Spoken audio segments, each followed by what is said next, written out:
எல்லாருக்கும் வணக்கம். எப்படி இருக்கீங்க? இன்றைக்கி நம்ம ஃபலூடா எப்படி பண்ணுறதுன்னு பார்க்க போகிறோம். அதுக்கு என்னென்ன பொருட்கள் தேவைன்னு சொல்கிற நோட் பண்ணிக்கிறீங்களா? இங்கே நான் பால் 1 கப்பு பால் கெட்டியான பால் எடுத்து வச்சுருக்கேன். நீங்கள் பால் எடுத்து நல்லா காய்ச்சி நல்லா கெட்டியாகிற வரை நல்லா காய்ச்சி எடுத்து அதை கிளாஸில் ஊற்றி ஃப்ரிட்ஜில் வச்சு எடுத்துக்கோங்க. நல்லா கோல்டாக இருக்கணும் இந்த பால். அதில் 1 கப்புக்கு எடுத்திருக்கேன். அதுக்கப்புறம் நான் சியா சீட்ஸ் இல்லை சப்ஜா சீட்னு கூட சொல்லலாம். இது 2 டீஸ்பூனுக்கு எடுத்து வச்சுருக்கேன்.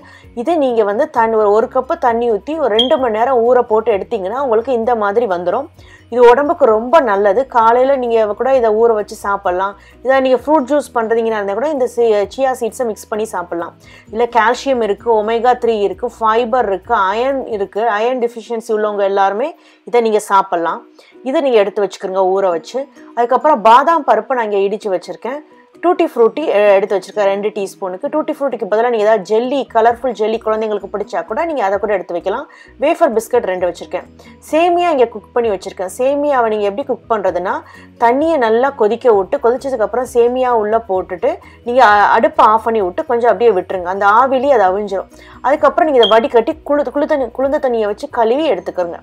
அதுக்கப்புறம் நம்ம ரோஸ் சிரப் சேர்க்க போகிறோம். இது வந்து 2 டீஸ்பூனுக்கு ரோஸ் சிரப் எடுத்திருக்கேன். அதுக்கப்புறம் இங்கே வந்து வெண்ணிலா ஐஸ்கிரீம் நான் வந்து 2 ஸ்கூப் சேர்க்க போகிறோம். ஓகே, இது எப்படி பண்ணலான்னு பார்க்கலாமா? முதல்ல இந்த ஊற வச்ச அந்த சியா சீட்ஸ் இருக்குல்லையே அதை உள்ளே நம்ம சேர்த்துக்கலாம். தாராளமாக ஒரு 4 டீஸ்பூன் கூட நீங்கள் சேர்த்துக்கலாம். உடம்புக்கு ரொம்ப நல்லது. இங்கே நான் பால் வந்து சீனி கலக்காமல் தான் பால் காய்ச்சி எடுத்திருக்கேன். சில பேர் வந்து ஃபலூடா பண்ணும்போது பாலை காய்ச்சும் போதே அதில் சீனி போட்டு காய்ச்சிடுவாங்க. நான் அப்படி காய்ச்சாமல் நான் வெறும் பால் மட்டும் தான் எடுத்து வச்சுருக்கேன். இதை நீங்கள் நல்லா இந்த ஒரு 4 டீஸ்பூனுக்கு அப்புறம் சேர்த்த பிறகு நான் இங்கே டூட்டி ஃப்ரூட்டி சேர்க்குறேன். டூட்டி ஃப்ரூட்டிக்கு பதிலாக நீங்கள் வந்து நம்ம குக் பண்ணி வச்சுருக்க சேமியா கூட சேர்த்துக்கலாம். அதுக்கப்புறம் நான் வந்து டூட்டி ஃப்ரூட்டி சேர்த்ததுக்கப்புறம் நம்ம வந்து குக் பண்ணி வச்சுருக்க சேமியா இருக்குல்லையே அதை இதில் சேர்க்குறேன்.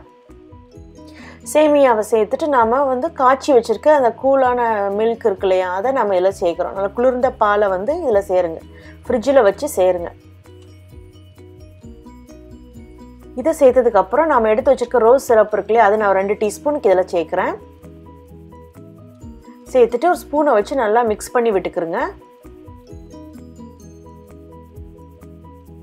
இதில் நீங்கள் ஏதாவது மாம்பழம், அன்னாசி பழம் இல்லை ஆப்பிள் பழம் இது மாதிரி கூட நீங்கள் கட் பண்ணி போட்டுக்கலாம். அதுவும் ஒரு லேயராக கூட நீங்கள் சேர்த்துக்கலாம் இதில். அதுக்கப்புறம் நான் 2 ஸ்கூப் வெண்ணிலா ஐஸ்கிரீம் வச்சுட்டு நம்ம உடச்சி வச்சுருக்க இந்த பாதாம் இருக்குல்லையே அதை இதில் சேர்த்து வேஃபர் பிஸ்கட் கார்னிஷிங்க்கு வச்சாச்சு. இப்போ நமக்கு அருமையான ஃபலூடா ரெடி ஆயிடுச்சு.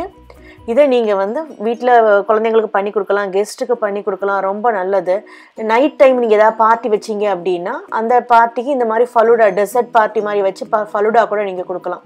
ரொம்ப ஈஸியாக பண்ணிடக்கூடியது. இதுக்கு மெயின் வந்து பால், அந்த சப்ஜா சீட் ரொம்ப முக்கியம், ஐஸ்கிரீம் முக்கியம், ரோஸ் சிரப் ரொம்ப இம்பார்ட்டன்ட், டூட்டி ஃப்ரூட்டி கூட நீங்கள் கூட்டி குறைச்சி போட்டுக்கலாம். இது உங்களுக்கு பிடிச்சிருந்தா ட்ரை பண்ணி பாருங்கள். பார்த்துட்டு உங்கள் கமெண்ட்ஸ் சமையல் வந்து போஸ்ட் பண்ணுங்கள். இந்த வீடியோவை லைக் பண்ணுங்கள், சேனலை சப்ஸ்கிரைப் பண்ணுங்கள். நம்ம இன்னொரு வீடியோவில் சந்திக்கலாம். நன்றி, வணக்கம்.